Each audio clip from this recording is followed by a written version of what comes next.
Juan Rulfo, un escritor que tuvo una infancia trágica que marcaría su vida y obra de por vida. Aquí te cuento todo lo que no sabías sobre el mejor escritor de México para algunos y por qué para algunos jóvenes es el escritor más odiado, incluso yo. Yo odiaba con todo mi corazón a Juan Rulfo, porque cuando estaba en el colegio me pusieron a leer Pedro Páramo,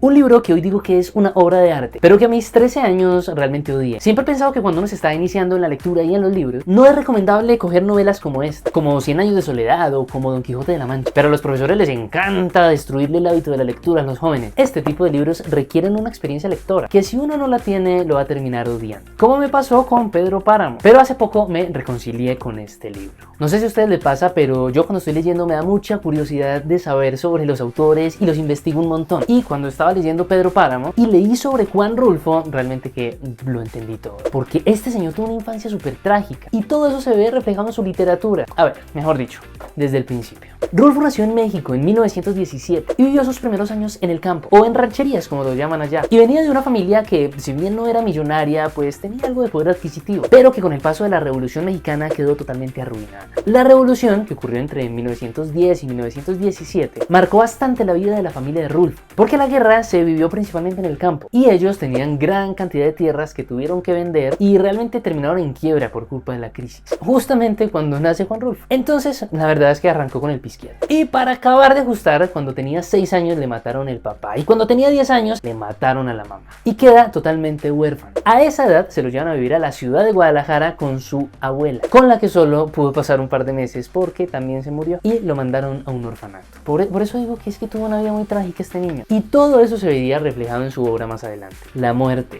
Este libro, Pedro Páramo, es eso, es la muerte, la desolación, el dolor. En 1927, con solamente 10 años, a Juan Rulfo ya le habían matado al papá, ya le habían matado a la mamá y se le había muerto la abuela, que era el último familiar que tenía vivo. Y viviendo en el orfanato en medio de tanta soledad, comienza a acercarse a la literatura y lee sus primeras novelas y sus primeros cuentos que lo hicieron sentir muy identificado. Finalmente, pues ese es el poder que tiene la literatura, que yo creo que a todos nos ha pasado, que cogemos una historia y decimos, pero es que este soy yo, o yo pienso lo mismo que este, o siento lo mismo que el otro. Y eso le pasó al niño Juan Rulfo, que sentía que los libros estaban contando su historia y lo motivó a él, con sus propias palabras, escribir su vida. En 1933 intentó entrar a la universidad en Guadalajara, pero unas protestas y manifestaciones se lo impidieron, así que se dedicó a ser autodidacta y a la edad de 16 o 17 años más o menos comienza a escribir sus primeros textos que hoy en día son desconocidos porque a nadie se le ocurrió publicarlos, pero que se cree que igual tenían mucho que ver con este estilo de escritura, como lo que sería luego El Llano en Llamas, más o menos. Y es que eso era lo que quería Rulfo con su literatura desde un inicio, poder expresar lo que sentía, esa rabia, ese dolor, esa infancia traumática y plasmarlo en las letras. Esa finalmente es la función del arte, como por ejemplo el arquitecto Luis Barragán, que por amor a la naturaleza diseñó y construyó Jardines del Pedregal en la Ciudad de México, o la pintora Frida Kahlo, que con sus cuadros mostraba el dolor y lo que sentía tanto física como sentimentalmente. Arte. Rulfo también. Y desde que comenzó a escribir, la soledad, el abandono y el silencio se volvieron los ejes principales de su literatura. Sin embargo, como les contaba, ninguno de estos textos se conserva actualmente, porque Rulfo era bastante exigente y consideraba que sus primeros textos no valían nada la pena. Y esto no es una cosa solo de él. También le pasaba a Bukowski o a Kafka, que incluso pidió que quemaran toda su obra después de su muerte, porque no quería que viera la luz. Y Rulfo pensaba eso y seguramente quemó muchos de sus textos, que hoy valdría muchísimo la pena leer, pero bueno, no existen y no se puede hacer nada al respecto. En 1937, cuando tenía 20 años, decide irse a vivir a la Ciudad de México, porque consideraba que allí podría conseguir un mejor trabajo y poder impulsar su carrera literaria. Consiguió un trabajo en la Secretaría de Gobierno, que lo llevó a viajar por diferentes regiones del país y comenzó a conocer diferentes personas del mundo de la literatura. Estas nuevas amistades le mostraron un camino muy importante para su carrera literaria: las revistas. Hace años, e incluso en la actualidad, una de las formas más sencillas para que un escritor se dé a conocer es publicar sus textos en revistas, ya sean de literatura o de otros temas. Muchos lo han hecho así, como García Márquez, por ejemplo. Ese es un camino sencillo para llegar a lectores de diferentes gustos y diferentes estilos.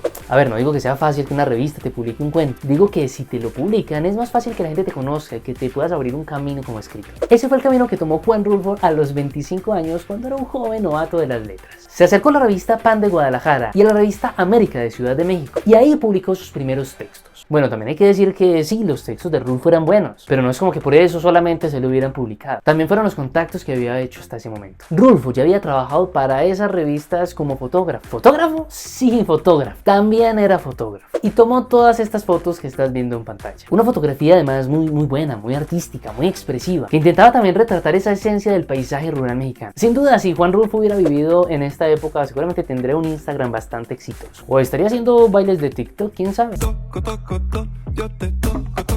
El hecho es que sí, le publicaron sus primeros textos y la gente comenzó a conocerlo. Por sus fotografías, sí, pero también por sus cuentos. Ambas cosas muy alineadas. Aridez, calor, austeridad, violencia, desolación, todo eso transformado en arte, en literatura. Y así fue como en 1953 recopiló muchos de esos textos que ya había publicado en las revistas e hizo un libro de cuentos. Este libro de cuentos, El Llano en Llamas, que además les recomiendo muchísimo. Pero ojo que en 1953 Rulfo ya tenía 36 años y les había dicho que comenzó a escribir como a los 16. Así que pasó 20 años escribiendo para publicar su primer libro, así de corto. Por eso digo que era una persona bastante exigente con su literatura. Nada de eso de publicar por publicar, nada. Y 2 años más tarde, en 1955, publica este libro que es su obra maestra, Pedro Páramo. El libro que más odio, o bueno, que más odié cuando era joven. De hecho ya no lo odio, bueno, solo que hay momentos para leer. Si tú que estás viendo este video ya te lo leíste y no te gustó, dale un tiempo y vuelve a leerlo, que probablemente encuentres el momento perfecto para hacerlo. Pero aunque lo publicó 2 años después de su primer libro, no quiere decir que se haya demorado 2 años escribiendo. Se cree incluso que esta historia la venía trabajando desde antes que El Llano en Llamas, pero se tomó todo el tiempo de madurarla, de trabajarla lo suficiente hasta que quiso finalmente mostrársela al mundo. Y aquí es donde creo que Rulfo muestra realmente todo lo que tenía para mostrarle al mundo, porque pues sin hacerles mucho spoiler, Pedro Páramo cuenta la historia de un hombre que está en búsqueda de su padre o de la verdad sobre su padre, y mientras esto sucede se encuentra muchas veces con la muerte, convive con ella, dialoga con ella. Este libro es un diálogo constante entre muertos, porque eso es Rulfo, una persona que se encontró con la muerte desde muy pequeño. Haber perdido a sus padres desde que era un niño lo marcó de por vida, y aquí fue donde pudo realmente convertir su dolor, su historia trágica de infancia, la carga que tenía encima en arte, en literatura. Les hablé también de Barragán, del arquitecto, que también sentía esa necesidad de mostrar en su arte lo que había sido su infancia. De hecho, muy curiosos estos dos personajes, que están bastante relacionados, tienen mucho en común. Ambos son mexicanos, nacieron en épocas similares, vivieron su infancia en Guadalajara y se mudaron a la Ciudad de México. En la capital fue que realmente sacaron adelante sus carreras. Bueno, no lo había notado, pero tienen mucha relación. Pero no les voy a hablar aquí más de Barragán, que tiene una historia súper buena y además una obra bellísima, porque ya hice un video sobre él analizando un poco su vida, sus obras, viendo sus casas, cómo manejaba los colores, la luz, todo. Un grande Barragán, vayan y vean el video. Pero volviendo a Rulfo y a Pedro Páramo, qué buen libro. Este libro sería el que convertiría a Juan Rulfo como realmente un escritor reconocido. Los medios querían tenerlo, entrevistarlo, hablar con él, y dio un par de entrevistas muy buenas que pueden encontrar en internet fácilmente. Siempre le preguntaban que para cuándo el siguiente libro, que cuándo iba a volver a publicar, pero recuerden lo estricto que era con sus textos, y eso no iba a ser una tarea fácil. Se había demorado 20 años escribiendo estos dos. Incluso algunas veces respondió de una forma muy ocurrente que se le habían muerto sus personajes y por eso no escribía. O a veces decía que se le había muerto el indio que llevaba por dentro, que era el que escribía sus historias. Pero pasados otros 27 años, la gente pudo volver a leer algo de Juan Rulfo. Este libro, El Gallo de Oro, que publicó en 1980 cuando ya tenía 63 años. Este es su último texto conocido, que dicen quienes conocen a Rulfo que este texto probablemente hubiera tenido muchas modificaciones que no se pudieron hacer pues porque murió 3 años después de haberlo publicado. Así que podemos decir que es un libro que está inacabado, o mejor dicho que no está terminado al 100%, aunque en 2010 lo reeditaron y le corrigieron algunos errores que tenía, pero la verdad es que nunca podremos saber realmente cómo hubiera modificado Rulfo su historia, saber cómo hubiera quedado si lo hubiera terminado realmente Rulfinho, Rulfete, el gran Juan Rulfo. Yo creo que Juan Rulfo es el escritor más representativo que tiene México. Sí, tal vez muchos prefieran el Nobel Octavio Paz o a Carlos Fuentes, pero yo cuando pienso en México y en literatura, pienso inmediatamente en Rulfo. Así como cuando pienso en arquitectura pienso inmediatamente en Barragán, o si pienso en pintura se me viene a la cabeza Frida Kahlo, y no porque Frida sea la mejor, de hecho no pienso que lo sea. Creo que nos han hecho enamorarnos de su historia como una estrategia de marketing, para hacer girar el arte de México en torno a su figura, y precisamente por eso cuando pienso en México y en arte pienso en ella. Voy a hacer un video específico hablando sobre la historia de Frida Kahlo, y porque creo que nos la vendieron como una estrategia de marketing, y puedes verlo aquí. Y aquí también te dejo el video hablando sobre la historia de Luis Barragán, sobre su obra, hago algunos análisis ahí, y les cuento por qué creo que es un gran gran referente en la arquitectura mexicana. Y si quieren que este tipo de videos hablando sobre arquitectura, sobre arte, sobre literatura les llegue directamente a sus correos, en la descripción de este video les dejo un link para que se suscriban al newsletter.